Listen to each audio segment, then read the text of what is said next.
绝世唐门84集，霍雨浩对战本体宗，九九公主对霍雨浩太暧昧，王多儿又吃醋了。随着唐门成员在讨论完战术安排后，下午的第一场比赛是星罗皇家学院对阵圣灵宗。这场比赛双方实力差距太大了，星罗国家学院根本就没有任何机会。而第二场比赛规定的时间最快也要在开赛1个时辰后，就算第一场提前结束，也要进行一段时间的休整。观看圣灵宗比赛本来是很重要的，可是对于唐门现在来说，拿下眼前这场比赛才是重中之重。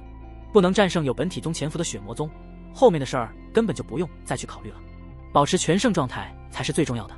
星罗国家学院只是象征性的在个人淘汰赛上抵抗了一下，就宣布了放弃比赛，实力上的差距太大。九九公主可不希望星罗帝国这些年轻一代中的优秀人才葬送在这比赛台上，反正也赢不了，输就输得光一点好了。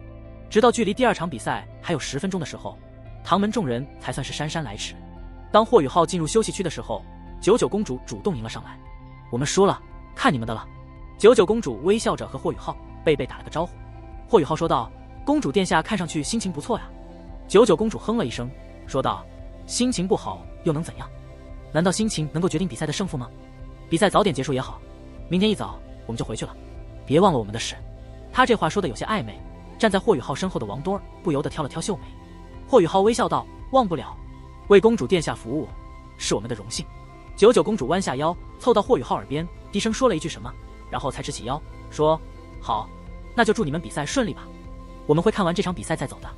霍雨浩没有吭声，眼神中却明显流露出了吃惊之色。但刚才九九公主的声音很轻，只有她自己才听清楚了那句话是什么。在休息区中坐定，王多儿已经忍不住掐了霍雨浩一把，坦白从宽啊，没想到你还挺有女人缘的，都这样了还能被公主看上。霍雨浩看着他那一脸微笑的样子，知道他根本就不会相信自己和九九公主有什么关系，不由得笑道：是啊，能得到公主殿下青睐，可见你老公我有多么帅气逼人了吧。厚脸皮。王多儿向他做个鬼脸，他刚才跟你说了什么啊？神秘兮兮的。霍雨浩低声说了一句什么，唐门众人脸上顿时都流露出了惊讶之色。王多儿更是道：怎么会这样，我们真是走一步看一步吧，准备进入待战区了。霍雨浩此时的情绪倒是显得很沉稳。贝贝拍了拍他的肩膀说：小师弟记着，一定不能勉强。我会的，放心吧，大师兄。霍雨浩点了点头。比赛进行到现在，已经不是藏拙的时候了。史莱克7怪的锋芒终将出现。另一边，血魔宗的人也已经纷纷起身，朝着比赛台旁边待战区的方向走去。正像霍雨浩判断的那样，原本血魔宗在前面比赛中参赛的主力队员们，包括暮雪在内，一个个都坐在原位没动。站起身的大多都是从未出过场的替补队员。对于霍雨浩来说，唯一一个熟面孔就是走在血魔宗队伍最后面，将一头长发扎成马尾辫，看上去清清爽爽、温柔可人的维纳公主殿下了。是的，在血魔宗全部出场的7人之中，实力不弱的暮雪没有出场，反倒是维纳跟随队伍一同出现，这本身就意味着很多事情。而先前九九公主伏在霍雨浩耳边对他说的话正是：小心维纳，他不简单。虽然只有8个字，但此时维纳出现在比赛场上，就像是印证着九九公主的话似的，令霍雨浩心中警惕更增几分。4强已经有3支出现，上半区的史莱克学院战队和天龙门战队，以及下半区的圣灵宗战队。最后一支出现队伍就要在他们彼此之间决出。因为前面3场比赛都显得有些一边倒，在精彩程度上就稍微差了一些，观众们也对这最后一场比赛寄予了很大的希望。双方进入待战区，维纳公主似乎是感受到了来自霍雨浩的注视，还扭过头看了他一眼，向他甜甜一笑。霍雨浩点头示意，算是打了个招呼。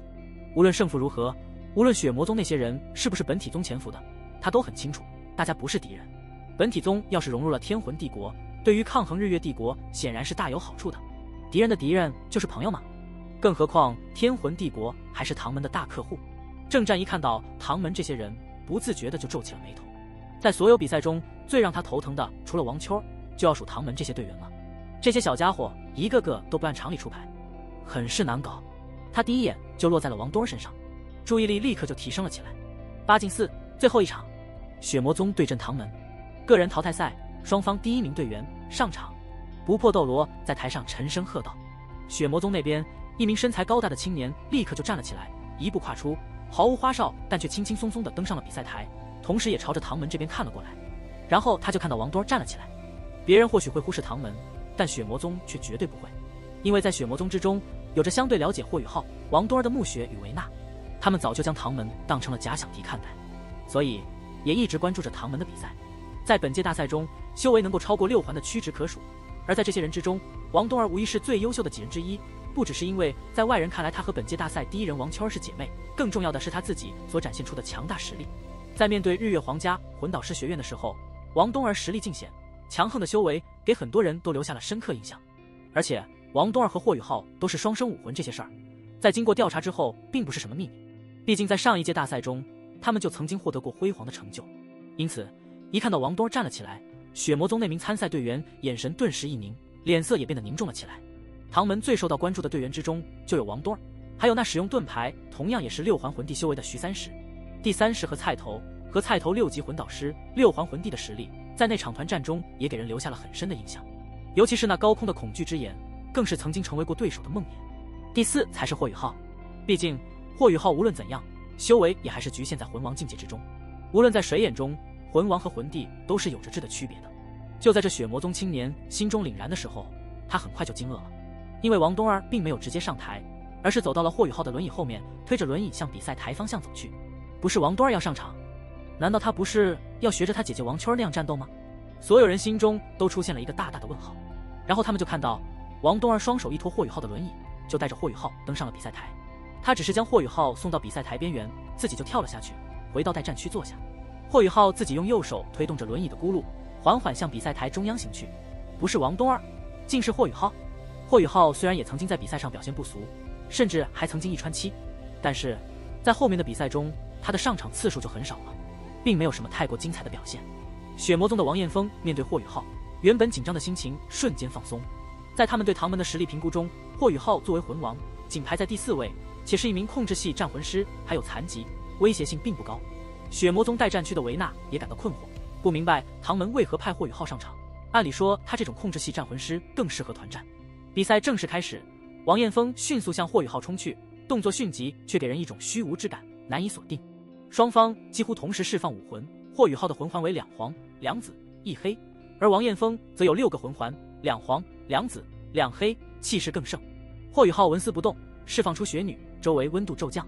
王艳峰的武魂难以判断，他突然大喝一声，双拳捶地，产生青色气浪袭向霍雨浩。霍雨浩以金色光芒抵挡，轻松化解了王艳峰的攻击。双方都没有使用魂技，以魂力对抗。霍雨浩随后发起反击，金色拳劲直奔王艳峰。王艳峰吃惊于霍雨浩的能力，这与他们之前对唐门研究的完全不一样。他迅速提升气势，双拳下砸，与霍雨浩的拳劲相撞。结果王艳峰稍退一步，而霍雨浩稳坐轮椅。王艳峰不甘示弱，立刻反扑，双臂暴掌，带着青铜色光芒拍向霍雨浩。霍雨浩深吸一口气，动作简单，却让王艳峰感到气势大减。霍雨浩右手翻掌，金光大盛，一掌拍出，威势十足，让王艳峰感到压力倍增。霍雨浩与王艳峰展开了一场激烈的魂力碰撞。霍雨浩坐在轮椅上，展现出惊人的实力。他的手掌与王艳峰的双掌相交，发出巨大的轰鸣声，整个比赛台的防护罩都随之震动。霍雨浩被震退，轮椅撞到防护罩才停下，而王艳峰也被击落回地面，连退3步，面色苍白。小雪女迅速出击，一掌拍向王艳峰的顶门，同时霍雨浩的紫金色目光化为实质般的光芒射出，对王艳峰的灵魂造成重击。王艳峰虽然痛苦，但凭借深厚的修为和本体宗的精神力修炼，勉强抵挡。他使用无敌护罩抵挡小雪女的攻击，虽然被弹开，但无敌护罩也变成了冰蓝色，显示出小雪女攻击的威力。霍雨浩并未停止攻击，他挥出暗金孔爪，将无敌护罩轰击的下陷3尺。小雪女紧接着斩击，使无敌护罩出现裂痕。王艳峰在灵魂震荡中恢复，发现无敌护罩的危机，迅速后退，并使用第3魂技镇山击。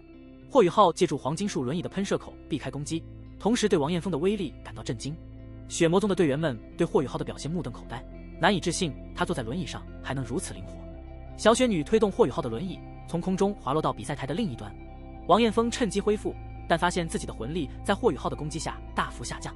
他意识到霍雨浩的攻击策略利用无敌护罩的消耗特性削弱了自己的魂力。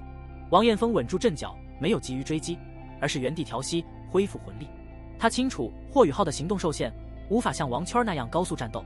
然而霍雨浩却悠闲地拿出奶瓶恢复魂力，这一轻蔑的行为激怒了王艳峰，让他忍无可忍。王艳峰在愤怒之下全力施展，他的身体持续上升，6个魂环同时亮起，背后显现出一双巨大的青铜色手掌，这是本体武魂的2次觉醒。这一招的威力让整个比赛台都感受到了压力，仿佛要被碾压一般。霍雨浩感到呼吸困难，但他依然保持着平静。他知道面对本体宗的战斗会非常艰难。霍雨浩回忆起穆老曾经讲述的本体武魂的知识，了解到本体武魂的2次觉醒是其强大之处，分为黑铁级、青铜级、白银级和黄金级，等级越高，战斗力提升越显著。王彦峰的青铜级2次觉醒，意味着他的战斗力大幅提升。霍雨浩意识到自己面对的是一个强大的对手。王彦峰的双掌虚暗，青铜色巨掌迎风暴涨，直奔霍雨浩而去。霍雨浩却露出了灿烂的笑容，这让王彦峰感到困惑。突然，霍雨浩身上冒出黑光，一面龟甲盾牌光影出现，紧接着他和王彦峰的位置互换，原本要攻击霍雨浩的青铜色巨掌，现在却要击中王彦峰自己。这一突如其来的变化让所有人都感到震惊，包括唐门的众人，他们难以置信地看着这一幕。王彦峰在最后关头意识到自己的处境，大声宣布认输。一道银光从天而降，将他包裹住。紧接着，比赛台边缘发生了剧烈的塌陷，防护罩的光芒剧烈涌动，维持防护罩的魂导师中有超过20人受伤吐血。塌陷的地面上留下了巨大的青铜色掌印，而王彦峰和保护他的不破斗罗正战则安然无恙。正战对本体武魂的力量感到震惊，意识到即使是自己达到8环修为，也无法爆发出如此强力的一掌。霍雨浩则在小雪女的帮助下缓缓降落，显得轻松自如，甚至没有收回手中的奶瓶。王彦峰无法相信自己竟然输给了一个残疾的魂王，感到极度羞愧，默默地离开了比赛台。霍雨浩则面带微笑，继续使用奶瓶恢复魂力。这一战的胜利不仅是实力上的，更是心理和战术上的胜利。霍雨浩通过硬拼给对手留下深刻印象，然后利用精神复刻和玄冥置换等魂技，出其不意地击败了对手。接下来，血魔宗的陈绿上场，与霍雨浩展开了新的对决。陈绿的攻击方式令人难以捉摸，他选择了滑铲攻击霍雨浩的轮椅。然而，霍雨浩并没有阻止，而是在关键时刻轻拍轮椅，使其腾空而起并侧向移动，同时整个人和轮椅似乎融入了空气，悄无声息地消失了。霍雨浩利用仅有的右臂，他使用进化后的100万年魂环技能模拟，使自己隐身，以应对陈绿的速度型攻击。霍雨浩不想过度使用灵魂冲击，以免被对手找到破绽，于是选择了模拟技能来躲避攻击。陈绿反应迅速，使用第3魂技幻化出漫天腿影攻击，试图找到霍雨浩的位置。霍雨浩利用精神探测感知到陈绿的武魂是一双小腿，意识到对手的速度和爆发力都非常强。陈绿的攻击虽然猛烈，但霍雨浩凭借模拟技能和灵活的移动，成功避开了大部分攻击。然而，霍雨浩突然在空中碎裂，血光和破碎的轮椅四散。唐门的众人惊呼，陈绿也意识到不妙，因为他并没有感觉到任何触碰。就在这时，一道深蓝色的剑芒出现，正是霍雨浩的地剑冰极无双。陈绿迅速使用第5魂技，形成一个青铜色的龙首蛙身光影来保护自己。冰极无双剑击中陈绿的防护，发出巨大的轰鸣声，陈绿被击倒在地，防护罩被冻结。观众们看得目眩神迷，但很少有人能看懂其中的变化。血魔宗的队员们脸色凝重，意识到霍雨浩才是真正的威胁。他们不明白霍雨浩如何能将如此多的能力融合在一起。维纳和暮雪虽然认识霍雨浩，但对他的了解有限。他们知道霍雨浩拥有双生武魂，但在他身体残疾的情况下，实力大打折扣。然而，通过这2场比赛，他们意识到霍雨浩的战斗力仍然不容小觑，他的战术安排更是神出鬼没。霍雨浩利用飞行魂导器接近陈绿，准备用暗金孔爪继续攻击。他知道陈绿的第5魂技虽然阻挡了大部分伤害，但自己刚才的攻击仍然给陈绿带来了不小的影响。霍雨浩心中暗想，如果自己身体无恙，完全有能力正面压倒陈绿，但现在他只能依靠战术和技巧来争取胜利。陈绿在坚冰即将破碎之际，被霍雨浩的暗金孔爪攻击。尽管他使用了强大的第5魂技3足龙蛙来保护自己，但仍然被霍雨浩的攻击所压制。霍雨浩的君临天下战绩融合了精神力和各种能力，展现出强大的威力。陈绿在连续使用魂技后，魂力大减，但仍试图利用速度优势反击。然而，霍雨浩使用了生命反射之盾，成功抵挡了陈绿的全力一击，并将攻击反弹回去，导致陈绿重伤。霍雨浩通过精神力与天梦冰蚕沟通，得知其虽受伤，但无大碍，并能在短时间内恢复。比赛结束后，不破斗罗宣布霍雨浩获胜。血魔宗待战区的众人沉默不语。王彦峰将重伤的陈绿抱下台，陈绿的双腿受到重创，无法参加后续比赛。维纳使用血莲武魂为他治疗，虽然伤势不轻，但预计1周内可以恢复。面对霍雨浩的连胜，血魔宗面临困境。此时，一名神色冷硬的青年站起身，表示要上场比赛。维纳虽然惊讶，但还是点头同意。这名青年上台后，霍雨浩感到一种强烈的压迫感，意识到对手的修为非同一般。他凝视着对手，准备迎接接下来的挑战。